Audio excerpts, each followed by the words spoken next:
أعوذ بالله من الشيطان الرجيم. بسم الله الرحمن الرحيم. والمؤمنون والمؤمنات بعضهم أولياء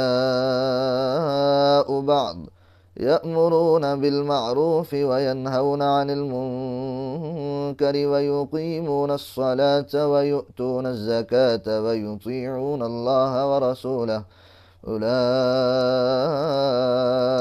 سيرحمهم الله، إن الله عزيز حكيم. وعد الله المؤمنين والمؤمنات جنات تجري من تحتها الأنهار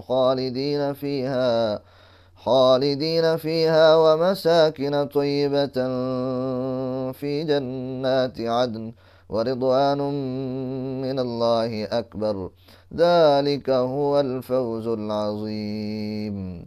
يا أيها النبي جاهد الكفار والمنافقين واغلظ عليهم ومأواهم جهنم وبئس المصير.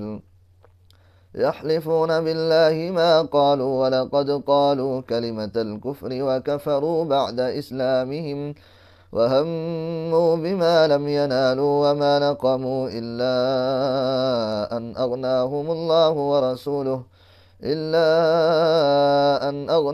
الله ورسوله من فضله، فإن يتوبوا يك خيرا لهم، وإن يتولوا يعذبهم الله عذابا أليما في الدنيا والآخرة، وما لهم في الأرض من ولي ولا نصير.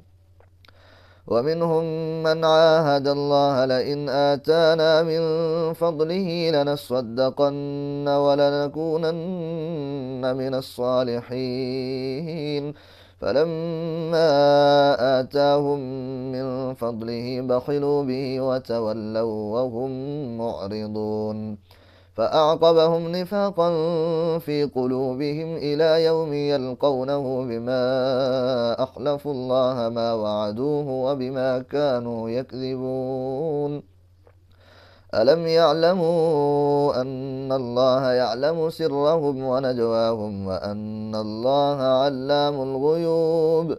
الذين يلمزون المطوعين من المؤمنين في الصدقات والذين لا يجدون إلا جهدهم فيسخرون منهم، سخر الله منهم ولهم عذاب أليم.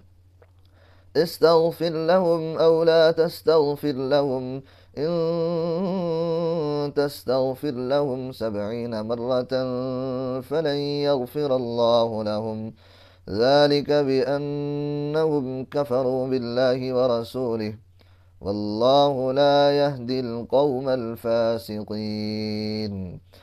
فرح المخلفون بمقعدهم خلاف رسول الله وكرهوا أن يجاهدوا بأموالهم وأنفسهم في سبيل الله وقالوا لا تنفروا في الحر، قل نار جهنم أشد حرا، لو كانوا يفقهون، فليضحكوا قليلا وليبكوا كثيرا، جزاء بما كانوا يكسبون.